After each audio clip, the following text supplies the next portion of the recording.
제가 오늘은 그림을 먼저 하나 좀 보여드리도록 하겠습니다. 여러분 이 그림 혹시 보신 적 있으신가요? 예, 뭐같이 생겼나요? 네, 뭐 마차 같기도 하고 자동차 같기도 하고 그렇죠? 이 그림은 1885년에 세계 최초로 자동차 특허를 받은 자동차입니다. 누가 만들었냐면 독일의 발명가인 칼 벤츠라는 사람이 자동차를 만들었습니다. 그 유명한 벤츠 자동차의 첫 작품입니다.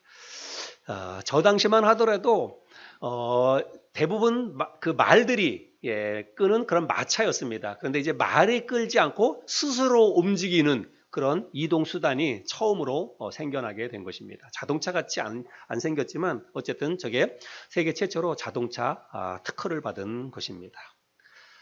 여러분 이 그림은 또 무슨 그림이냐면 이거는 1892년에 세계 최초로 전화 통화를 하고 있는 그 그림입니다. 전화기 누가 만들었습니까? 예, 벨이라고 하는 사람이 만들었죠. 알렉산더 그레이엄 벨이라고 하는 사람이 전화기를 만들어서 전화기를 지금 이제 시험을 하고 있는 장면인데 저 당시에 뉴욕에서 시카고로 이 전화 연결을 했다고 합니다. 여러분 뉴욕에서 시카고까지는 1100km가 넘습니다. 그래서 비행기로만도 2시간 40분 거리인데 그렇게 먼 거리인데 저 당시에 전화기를 개발해서 전화 통화를 하고 있는 것입니다. 이게 잘 그림에 보일지 모르겠지만 이게 전화기 도면입니다. 이런 도면을 가지고 전화기를 만든 거예요. 예, 너무 놀랍죠? 너무 신기하죠? 그런데 처음에 저런 것을 처음에 발명했을 때 사람들이 오늘날의 자동차나 오늘날의 스마트폰 같은 거를 상상이나 했겠습니까? 감히 상상도 못했을 것입니다. 아마 여기 계신 분들이 대부분 삐삐라는 것을 다 알 거예요. 삐삐. 여러분 우리 삐삐 사용했잖아요. 처음에 우리가 삐삐가 나왔을 때만 하더라도 오늘날과 같은 이 스마트폰을 우리가 상상이나 했습니까? 정말 상상도 못했죠. 근데 오늘날 우리들이 다 핸드폰 다 가지고 있는데 물론 오늘날 우리들이 가지고 있는 핸드폰은 다양하죠. 기능이. 근데 뭐 물론 오늘날 이 좋은 핸드폰을 가지고도 전화 통화만 하는 분들도 계시긴 하지만 예. 근데 사실은 이건 전화기만 있는 게 아니라 고성능 카메라도 있어요. 요즘은 카메라가 별도로 필요가 없습니다. 그 핸드폰만 가지고 가면 고화질의 사진도 찍을 수 있고 음악도 들을 수 있고 가지고 다니면서 뭐 은행 업무도 할 수 있죠. 그냥 뭐 모든 걸 다 할 수 있습니다. 손 안에 든 작은 컴퓨터라고 할 수가 있죠. 그래서 오늘날에는 뭐 유치원에 다니는 어린 아이에서부터 재우도 혹시 뭐 핸드폰이 있나요? 재우는 없어요? 예, 아직 안 사줬군요. 예, 뭐 유치원에 다니는 아이들부터 시작해서 임종을 앞둔, 진짜로 저희 어머니도 돌아가시기 전에도 그 환자 그 병실에도 핸드폰을 가지고 있었어요. 예, 돌아가시기 전까지도 핸드폰을 손에 놓지 않고 그렇게 살아가는 세상에 살고 있습니다. 아마 우리는 저와 여러분들 세대에 우리는 사람이 운전하지 않는 자동차를 타고 출퇴근을 하거나 여행을 다니는 그런 시대를 우리가 맞이하게 될 것입니다. 지금 이미 그런 것들을 실험을 하고 있잖아요. 자율주행 자동차를 그 시험을 하고 있는데 조만간 아마 그런 것들이 세상에 나올 것입니다. 그래서 우리는 가만히 편안하게 앉아만 있으면 목적지까지 알아서 자동차가 운전을 해주는 그런 시대에 살게 될 것입니다. 작은 발명품 하나가 여러분 세상을 바꿔 나가는 그런 시대에 우리가 지금 살고 있다는 것입니다. 근데 발명품에 비하는 것은 좀 그렇지만 오늘 우리들이 살펴볼 예수님의 생애도 이와 유사하지 않나 이런 생각을 해보게 됩니다. 예수님이 처음에 인간의 모습으로 이 땅에 오셨을 때만 하더라도 그를 주목하는 사람은 하나도 없었습니다. 동방 박사들이 별의 움직임을 따라서 유대 땅에 와가지고 유대인의 왕으로 나신 이가 어디 있느냐라고 이렇게 찾고 소문을 내면서부터 사람들이 비로소 이제 조금씩 관심을 갖게 되었죠.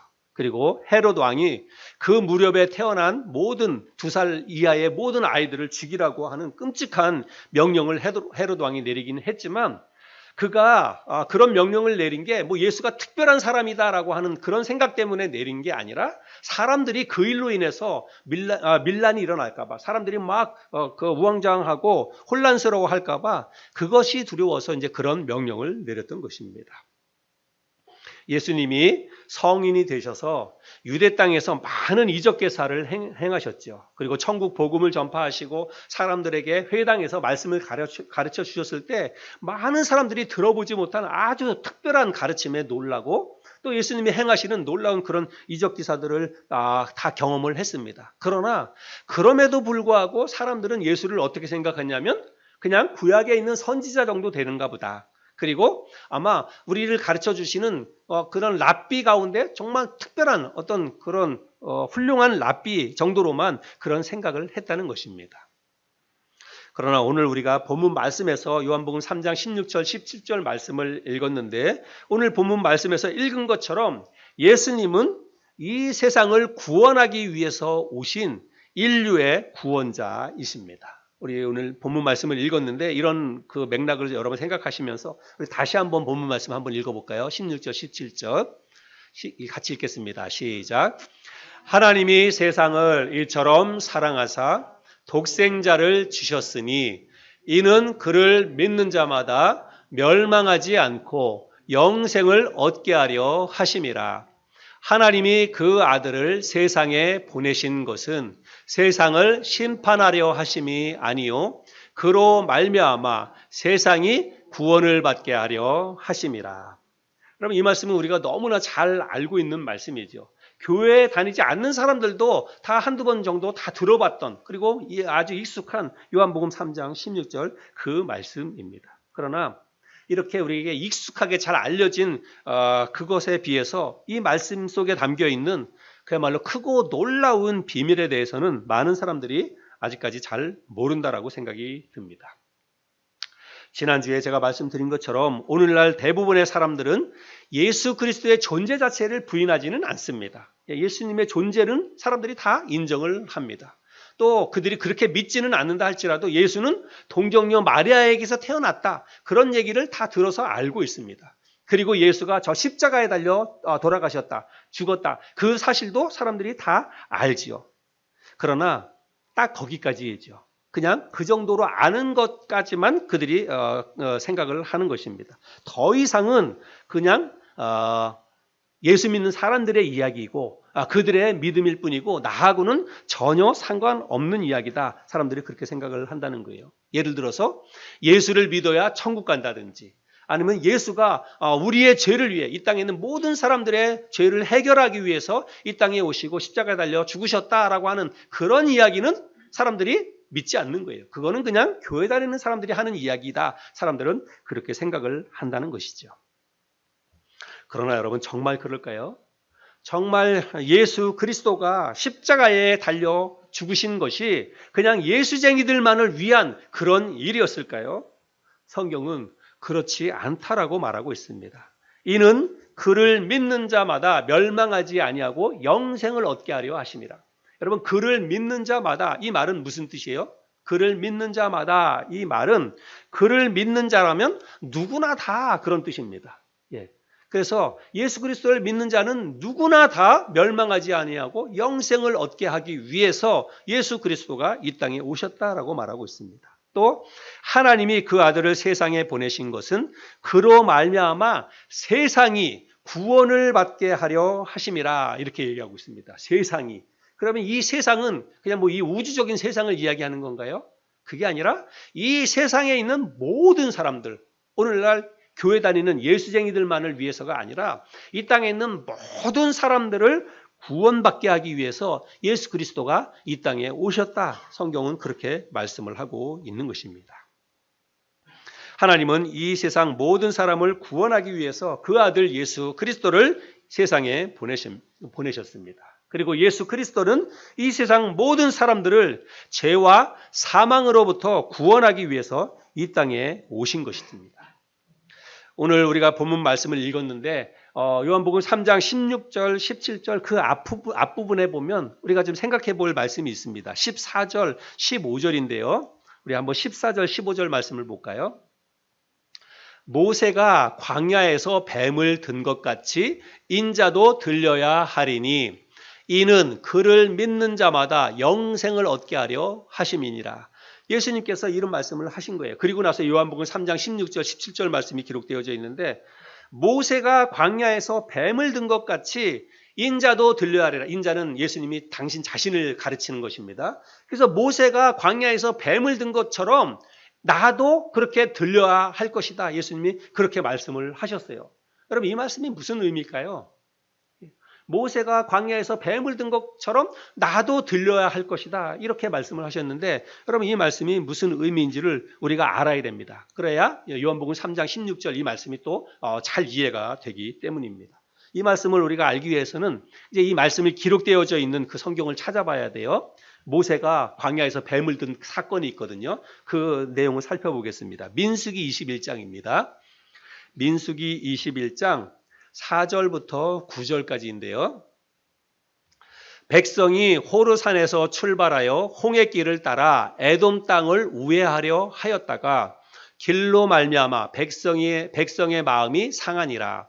백성이 하나님과 모세를 향하여 원망하되 어찌하여 우리를 애굽에서 인도해 내어 이 광야에서 죽게 하는가? 이곳에는 먹을 것도 없고 물도 없도다. 우리 마음이 이 하찮은 음식을 싫어하노라 하매 여호와께서 불뱀들을 백성 중에 보내어 백성을 물게 하심으로 이스라엘 백성 중에 죽은 자가 많은지라.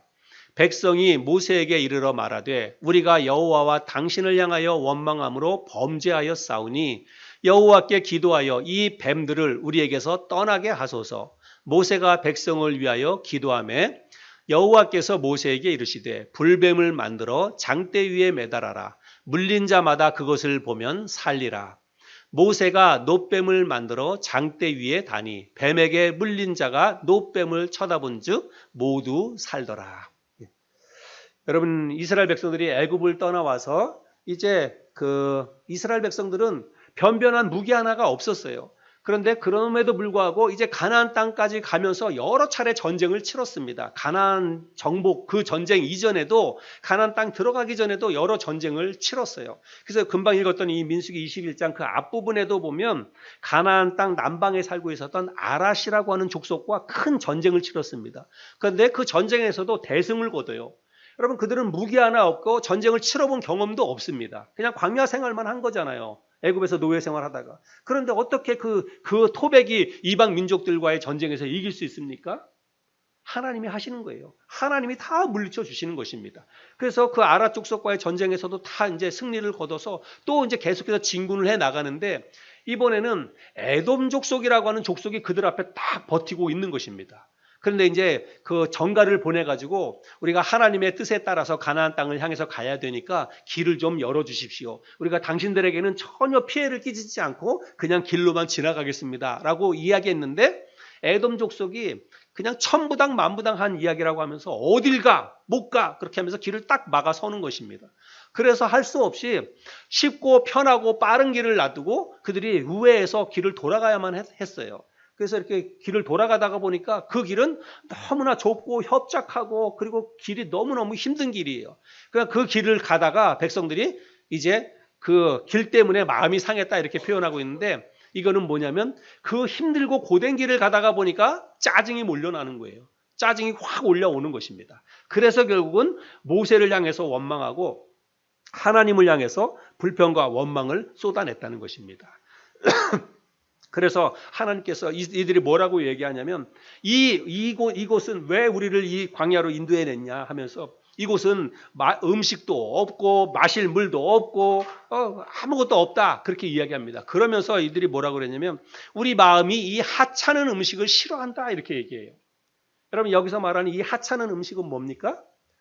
하나님이 그들에게 내려주셨던 만나예요.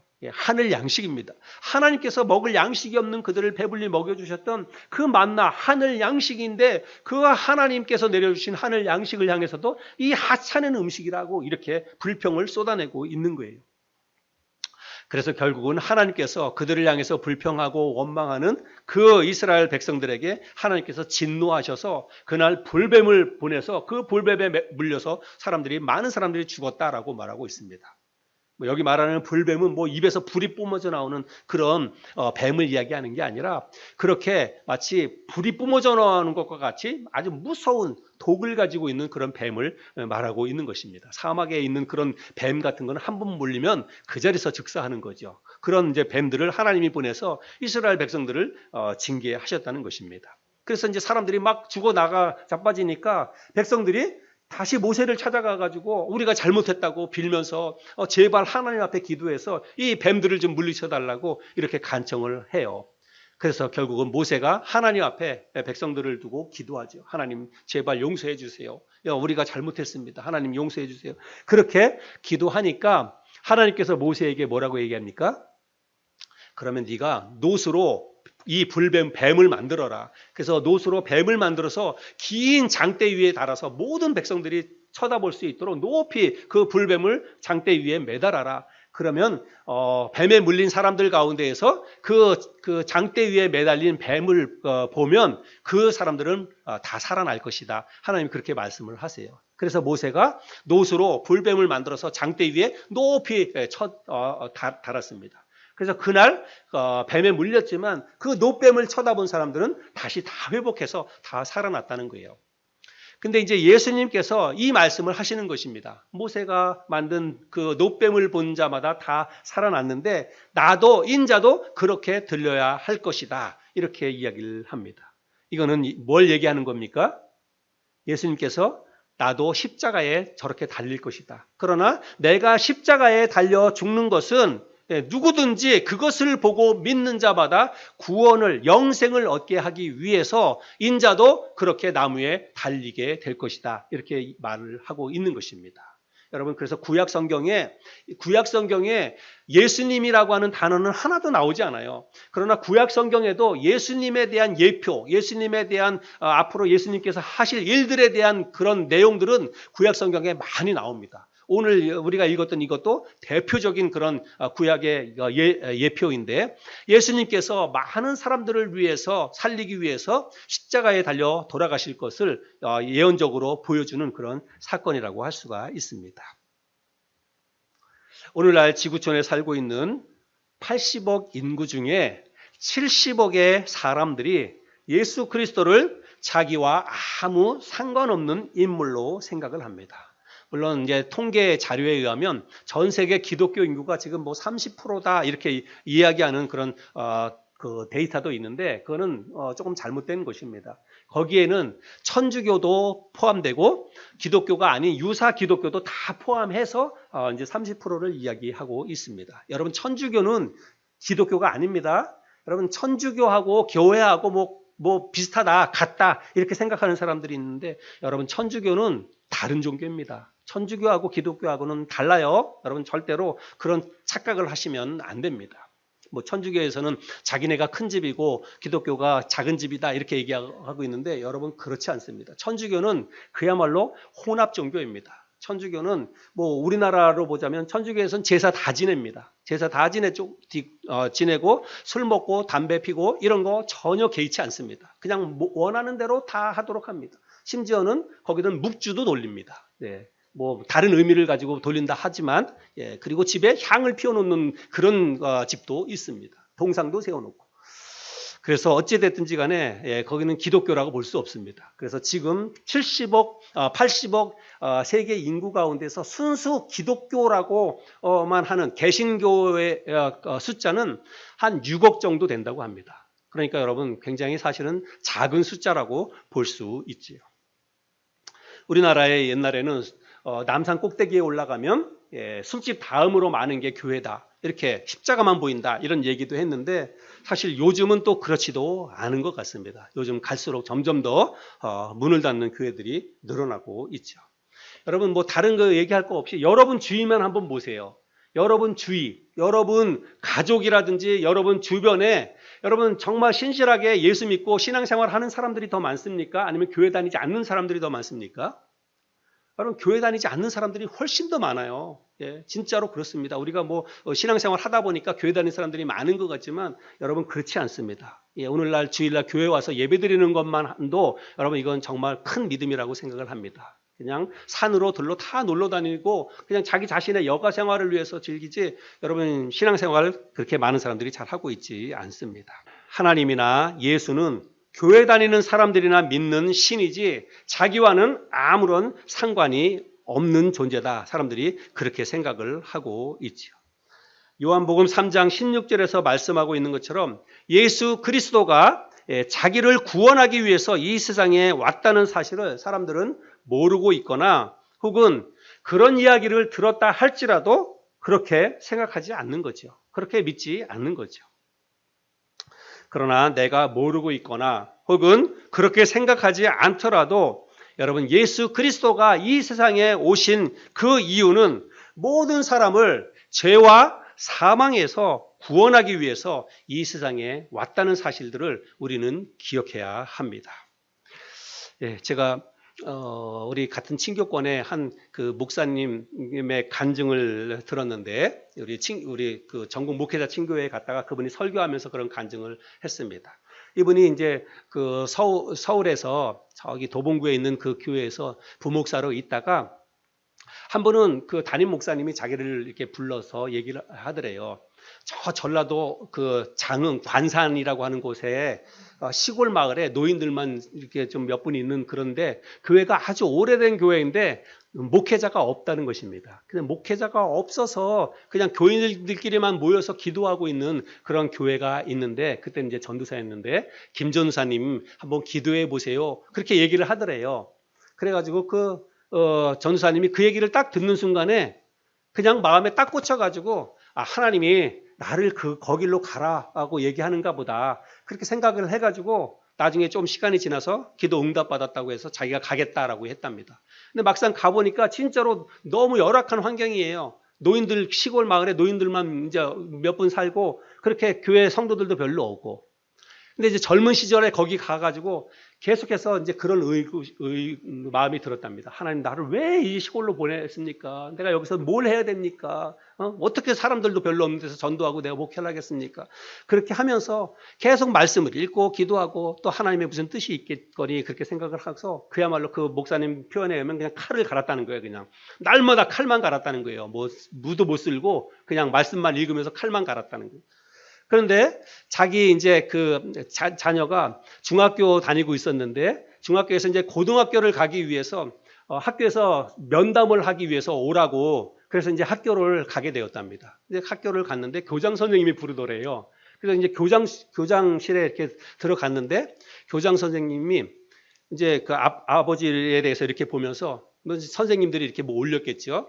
그러면서 이제 쭉 그 아버지에 대해서 얘기하면서 그 교장 선생님이 깜짝 놀라면서 아니 목사님 성서침례교회 목사님이시냐고 그러더래요. 이제 누군가가 이제 누구누구의 애 아빠 하면서 교회 산삼 성서침례교회 목사 이렇게 썼나 보지요. 그래가지고 목사님이냐고 그러면서 아주 반색을 하면서 그렇더래요. 그래서 이제 목사라고 그랬더니 갑자기 자기 서재 있는 데 가가지고 프린터를 이만큼 해놓은 거를 이렇게 들고 오더래요. 그러면서 목사님 제가 사실은 저 전라도 광주에 있는 그 어떤 그 장로교회 장로인데 사실은 내가 수십 년 신앙생활 하는데 풀리지 않는 게 있습니다. 그래가지고 이거 풀리지 않는 숙제를 쫙 적어놓은 거예요. 자기가 성경을 계속해서 읽으면서 잘 해석이 안 되는 거. 그래가지고 그걸 뭐 20몇 가지를 써가지고 여러 사람한테 물어봐도 이게 해결이 안 됐다는 것입니다. 해결이. 그래가지고 목사님 제발 나 이걸 좀 해결해 주세요 라고 하면서 이제 질문을 던지는데 그 가운데 하나가 가장 핵심적인 거 그분이 이제 교장 선생님이 가장 핵심적인 거를 이제 질문을 하더래요. 그게 뭐냐면 목사님 많은 사람들이 예수를 믿으면 천국 간다고 하고 예수를 믿으라고 하는데 도대체 예수를 믿는다는 게 뭡니까? 이렇게 물어보더래요. 예수를 믿는다는 게 뭡니까? 이렇게 물어보더래요. 나는 이게 풀리지 않아가지고 나는 너무나 답답하다. 예수를 믿으라고 그래서 나는 예수를 믿겠다고 했는데 그럼 예수 믿는다고 해서 천국 간다고 하는데 난 마음에 확신이 없어요. 그렇게 하면서 이게 너무 답답하더라는 거예요. 그래가지고 그 이제 목사님이 교장 선생님 그러면 내가 이거 설명할 테니까 우리 문을 잠급시다 해가지고 교장실을 잠그고 2시간 동안을 쫙 설명을 했답니다. 복음을 쫙 설명을 했대요. 그래서 예수를 믿는다는 게 뭔지를 쫙 설명을 했답니다. 그래서 왜 우리가 예수를 믿어야 되는지, 그리고 예수를 믿는다는 게 구체적으로 우리가 믿는다 그래도 그냥 내가 예수 믿겠습니다, 그게 사실은 믿는 건 아니거든요. 뭘 믿어야 되는지, 예수에 대해서 뭘 믿어야 되는지 그 내용이 중요한 거잖아요. 그래서 그 내용을 쫙 설명을 했대요. 그랬더니 그거를 쫙 설명을 하고 났더니 갑자기 교장 선생님이 자리에서 벌떡 일어나더니 막 왔다 갔다 뛰는 거예요. 막 왔다 갔다 뛰면서 목사님 나 오늘 구원받았습니다. 나 오늘 구원받았습니다. 그러면서 막 춤을 추더라는 거예요. 그 문제가 해결돼가지고 나 이 문제가 해결되었습니다.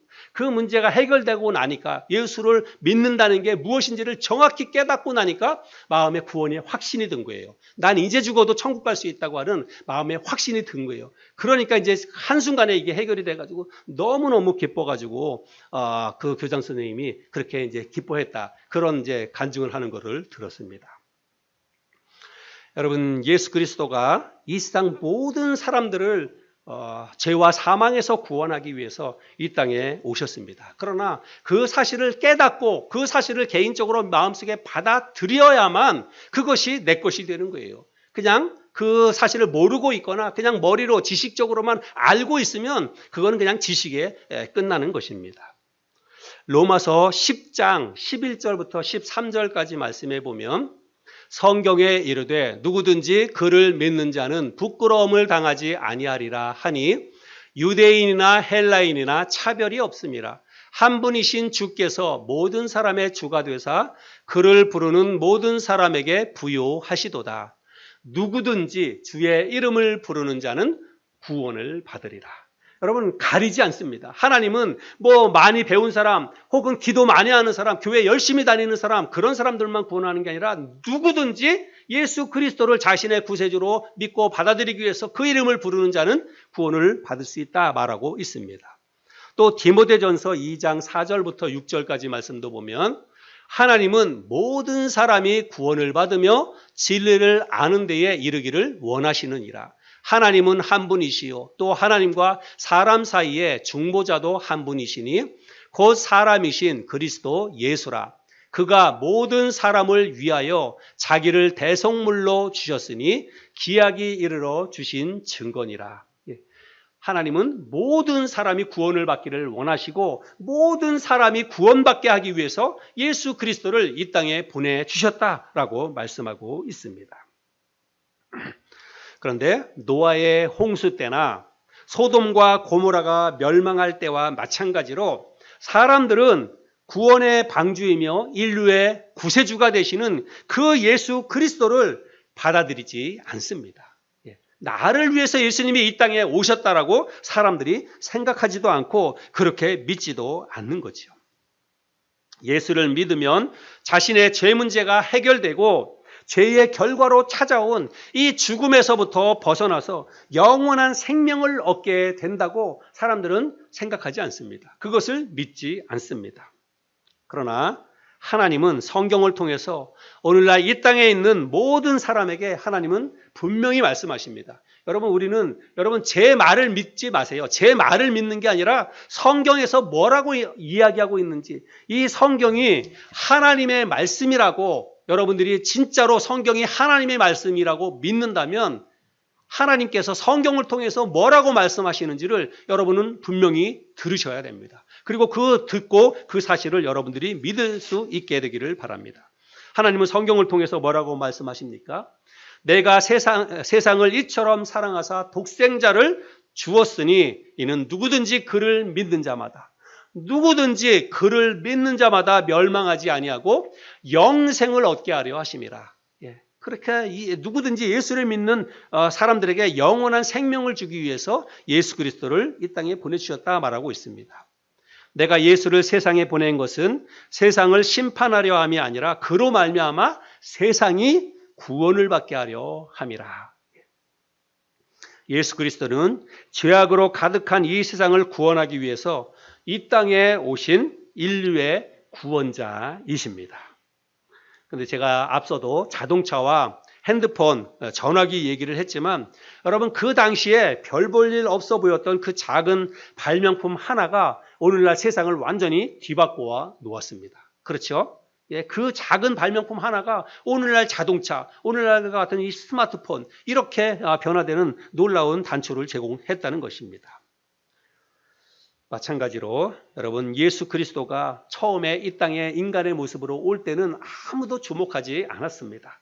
유대 땅 작은 시골 마을 베들레헴, 그것도 허름한 마구간의 말 구유에서 태어나셨습니다. 아무도 관심을 갖지 않았습니다. 그러나 그 예수 그리스도가 이 세상 모든 사람의 삶과 인생을 송두리째 바꿔 놓기 위해서 이 땅에 오신 인류의 구세주이십니다. 그리고 이 땅에 오셔서 예수 그리스도는 바로 그 일을 하셨습니다. 요한복음 6장 35절에 보면 예수께서 이르시되 나는 생명의 떡이니 내게 오는 자는 결코 줄이지 아니할 터이요 나를 믿는 자는 영원히 목마르지 아니하리라. 또 요한복음 11장 25절 26절에 보면 우리가 잘 아는 말씀이죠. 예수께서 이르시되 나는 부활이요 생명이니 나를 믿는 자는 죽어도 살겠고 무릇 살아서 나를 믿는 자는 영원히 죽지 아니하리니 이것을 내가 믿느냐. 여러분 하나님의 말씀이고 우리 주님께서 직접 하신 주님의 말씀입니다. 누구든지 나에게 오는 자는 영원히 목마르지 않은 영원한 생명을 얻게 된다. 주님이 말씀하고 있습니다. 아무리 좋은 자동차나 또 아무리 성능이 뛰어난 핸드폰이 있더라도 여러분 그것이 주는 혜택과 그것의 유익을 모든 사람이 똑같이 누리지는 않습니다. 앞서도 제가 얘기했지만 아무리 성능이 좋은 그 아이폰이나 핸드폰이 있어도 그것을 그냥 단지 전화 통화용으로만 사용하는 사람이 있는가 하면 여러분 그것을 가지고 다양한 업무를 하고 은행에도 안 가고 컴퓨터도 안 틀고 그것 가지고 모든 것을 다 해결하는 그런 사람도 있습니다. 마찬가지로 예수 그리스도가 이 세상 모든 사람을 구원하기 위해서 오신 인류의 구원자이지만 그 예수 그리스도를 자기의 구세주로 내 개인의 주님으로 믿고 받아들이지 않으면 여러분 하나님이 주시는 구원의 은혜와 축복은 그 사람과는 상관이 없습니다. 그 예수 그리스도를 내 것으로 받아들여야 돼요. 그래서 성경에는 예수님은 나를 먹으라 이렇게 표현을 한 것입니다. 예수 그리스도를 내 것으로 내가 받아들이고 예수님을 내 마음속에 받아들이고 영접을 해야만 하나님이 주시는 구원의 은혜, 영원한 생명의 축복이 내 것이 될 수 있다는 사실입니다. 여러분은 예수 그리스도를 믿고 마음에 받아들이셨습니까? 여러분 오늘 당장 내가 죽어도 나는 천국에 갈 수 있다는 마음의 확신이 여러분 분명히 있습니까? 혹시 이 가운데 아직 그런 마음의 확신이 없다면 여러분 예수 그리스도를 그냥 아는 것으로 그치지 말고 여러분 개인의 구세주로 나의 주님으로 마음속에 믿고 받아들이시기를 바랍니다. 여러분 이게 아무것도 아닌 것 같지만 하나님은 이 아무것도 아닌 것 같은 이 방법을 통해서 우리를 당신의 자녀로 삼아주시고 우리를 당신이 계시는 그 하나님 나라로 인도해 주시는 것입니다. 누구든지 그를 믿는 자마다 멸망하지 아니하고 영생을 얻게 하려 하십니다. 이게 하나님이 주신 방법이에요. 여러분 너무 쉽다고요? 여러분 그러나 너무 쉽기 때문에 세상 사람들이 믿지 않습니다. 예수 믿는 사람들이 더 많아요. 예수 안 믿는 사람들이 더 많아요. 세상에. 이거 비교할 수 없을 만큼 안 믿는 사람들이 더 많습니다. 그들이 다 몰라서 그럴까요? 아니에요. 알지만 들었지만 에이 세상에 그런 게 어디 있어. 에이 세상에 그렇게 해가지고 천국 갈 것 같으면 천국 못 갈 사람이 어디 있어. 다 그렇게 생각을 한다는 것입니다. 그러나 하나님은 그 어린아이도 아무것도 모르는 그런 아주 작은 어린아이에서부터 일자무식한 그런 사람에 이르기까지 누구든지 다 하나님의 나라에 올 수 있는 그런 아주 보편적이고 타당한 그런 방법으로 우리 인류를 구원하셨다는 것입니다. 예수 그리스도, 이 땅에 인류의 구세주로 오신 그 예수 그리스도를 누구든지 마음에 믿기만 하면, 마음에 받아들이기만 하면 예수 그리스도가 내 죄를 위해서 십자가에 달려 죽으시고 죽은 지 3일 만에 부활하셨다는, 그래서 나를 죄와 죽음으로부터 나를 구원해 주셨다는 그 사실을 마음속에 믿고 받아들이면 우리는 하나님의 자녀로 구원받아서 하나님의 나라에 갈 수가 있다는 사실입니다. 저와 여러분이 예수 믿고 구원받았다면 여러분 구원의 은혜에 감사할 수 있기를 바랍니다. 내 행위와 내 노력이 아니라 하나님이 보내주신 그 예수 그리스도 때문에 내가 구원받아서 내가 죄와 사망의 문제를 해결하고 하나님의 자녀로 거듭날 수 있었으니 여러분 이게 정말 감사해야 하는 거죠. 신앙생활은요. 그래서 하는 거예요. 신앙생활은 감사해서 하는 것입니다. 주일날 교회 예배 나오는 것이 하나님께서 나 같은 사람을 구원해 주시기 위해서 천지우주를 만드신 이 창조주 하나님이 나를 구원하기 위해서 인간의 몸으로 이 땅에 오시고 이 사람들로부터 수치와 모욕과 침뱉음과 모든 조롱을 다 당하시고 내 대신 십자가에 달려 죽으신 그 사실을 마음속에 내가 믿고 구원받고 그것으로 인해서 나를 구원해 주신 하나님이 너무나 감사해서 감사의 표현으로 우리가 하나님 앞에 나와서 이렇게 예배를 드리는 것입니다. 저와 여러분이 구원의 은혜를 늘 잊지 않고 감사하며 또 기쁨으로 하나님 앞에 신앙생활을 할 수 있는 저와 여러분 모두가 될 수 있기를 바랍니다. 인류의 구세주로 오신 예수 그리스도, 그 예수 그리스도 때문에 우리가 구원받아서 오늘도 이 자리에 있는 줄 믿습니다. 그 구원의 하나님 또 구원의 주님을 잊지 않고 감사하면서 또 기쁨으로 신앙생활을 해 나가는 저와 여러분 모두가 될 수 있기를 바랍니다.